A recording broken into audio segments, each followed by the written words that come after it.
Bonjour! Aujourd'hui, nous abordons un thème important de l'acceptation, le non-jugement. Rappelle-toi que l'univers répond toujours favorablement à tes demandes. Tout ce que tu lui demandes, il te répond toujours oui. C'est pour ça d'ailleurs que même lorsque tu lui demandes quelque chose que tu ne veux pas, il répond à ta demande. Ça signifie donc que l'univers ne porte aucun jugement sur tes demandes. L'univers, qui est à la source de toute création, ne nous juge pas.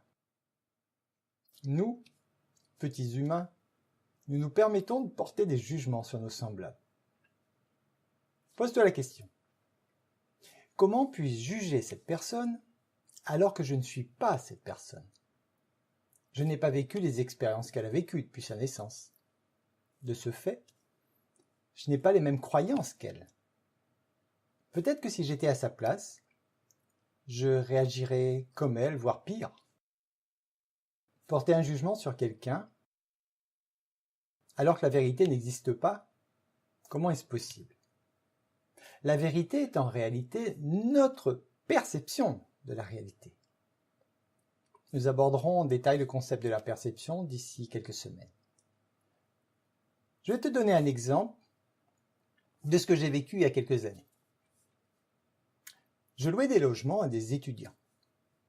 À la fin de l'année universitaire, j'avais rendez-vous avec l'étudiante pour l'état des lieux de sortie. À mon arrivée sur place, l'étudiante n'était pas là, mais il y avait son père qui me demandait de lui pardonner car il n'avait pas fini de nettoyer et que ça allait demander encore une bonne heure au moins. J'ai donc attendu à l'extérieur avec des amis, en attendant qu'il termine.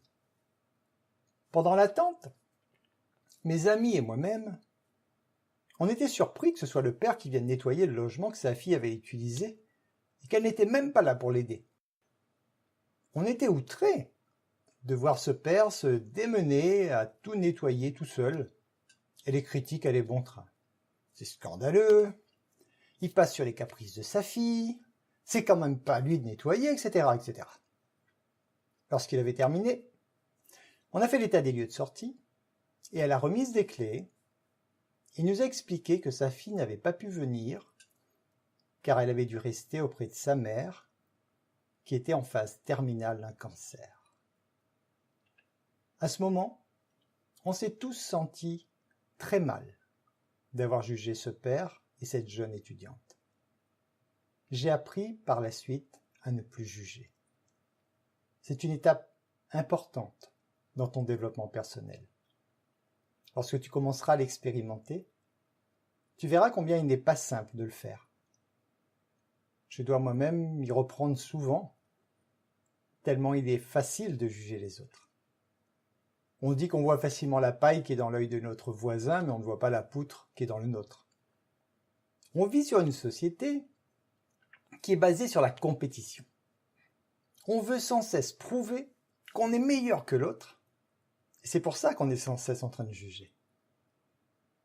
Mais tu as bien compris que juger, c'est comparer une chose ou un acte à un autre qui sert de référence. Mais cette référence peut être totalement différente d'une personne à l'autre, puisqu'il ne s'agit que de valeurs liées à notre perception. Je te conseille de mettre en pratique le non-jugement. C'est une des clés importantes pour t'amener à avoir une vie meilleure. Je te laisse à ta séance de relaxation et de visualisation créatrice, et je te dis à très bientôt.